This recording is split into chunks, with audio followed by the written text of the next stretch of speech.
আসসালামু আলাইকুম, welcome back to my new another daily vlog video. সবাই কেমন আছেন? আমার গত ব্লগে সুন্দর একটি কেক তৈরি করা দেখেছেন আপনারা, যেটা আমার ভাইয়ের বউ নিজে হাতে তৈরি করেছিল। আর আজকে সন্ধ্যায় মনে হলো যে আমি কিছু একটা বানাই। তো রান্নাঘরে এসে দেখলাম ফ্রিজে ডিম এবং দুধ আছে। তো ভাবলাম এই দুইটা দিয়েই কোনো একটা কিছু বানিয়ে ফেলি।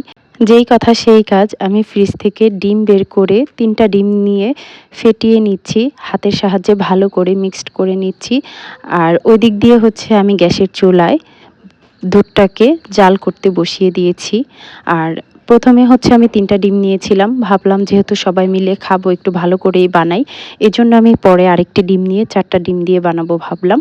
তো দুধের মধ্যে হচ্ছে আমি চিনি দিয়ে দিচ্ছিলাম, এখানে প্রায় ১ কেজিরও উপরে দুধ আছে। আর এটাকে আমি জাল করে একটু ঘন করে নিচ্ছি। এতক্ষণে আপনারা হয়তো দেখে বুঝেই ফেলেছেন আমি এই ডিম দুধ দিয়ে কি তৈরি করতে যাচ্ছি আজকে। হ্যাঁ গাইস, আমি হচ্ছে একটা পুডিং তৈরি করব। ভাবলাম যে পুডিংটাই তৈরি করা যাক, এটাই অনেক সহজ এবং খেতেও দারুণ লাগে, সবাই অনেক বেশি পছন্দও করে। তো আমি হচ্ছে ডিম দুধ মানে দুধটাকে জাল করতে দিয়েছি, আর এদিক দিয়ে ডিমটা ফেটিয়ে নিয়েছি। আর এপাশ দিয়ে যেই পাত্রে আমি হচ্ছে ক্যারামেল মানে পুডিংটা তৈরি করব সেই পাত্রে হচ্ছে ক্যারামেলটা তৈরি করে নিচ্ছি। তো এদিকে দিয়ে আমি কয়েক চামচ চিনি নিয়ে একটু পানি দিয়ে ক্যারামেলটা তৈরি করে নিচ্ছি। তো এই তো দেখেন ক্যারামেলটা তৈরি করা হয়ে গিয়েছে। আর এখন আমি হচ্ছে ডিম আর দুধটাকে মিক্সড করব। তারপর হচ্ছে ক্যারামেলটা সেট হয়ে গেলে ক্যারামেলের পাত্রে এটাকে আমি ঢেলে দিব। তো দেখেন ভালো করে মেশানো হয়ে গিয়েছে, আমি একটু ছেঁকেও নেব। তো এখন হচ্ছে আমি এটাকে ঢেলে দিলাম। তারপর হচ্ছে আমি একটি বড় কড়াইতে পানি দিয়ে এখন এই বাটিটাকে বসিয়ে দেব কয়েক মিনিটের জন্য। তো তারপর হচ্ছে আমি একটু ঢাকনা দিয়ে খুলে চেক করার জন্য দেখতেছিলাম যে হয়েছে কিনা। তো এই মুহূর্তে হচ্ছে ৪ সাইড দিয়ে হয়েছে, মাঝখানে হওয়া হচ্ছে বাদ আছে। তো আবারও ঢাকনা দিয়ে ঢেকে আমি এটাকে সম্পূর্ণ কুকিং করে নিলাম।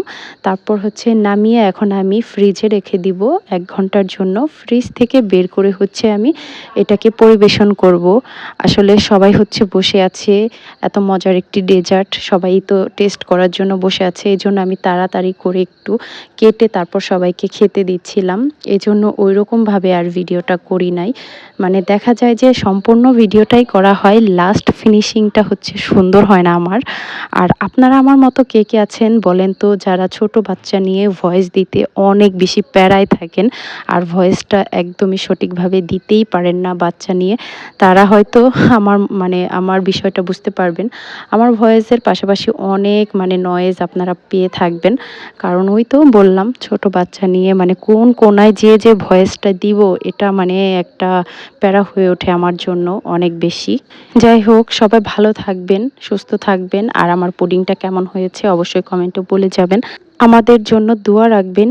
আজকে এখানেই রাখছি ভিডিওটা। আল্লাহ হাফেজ।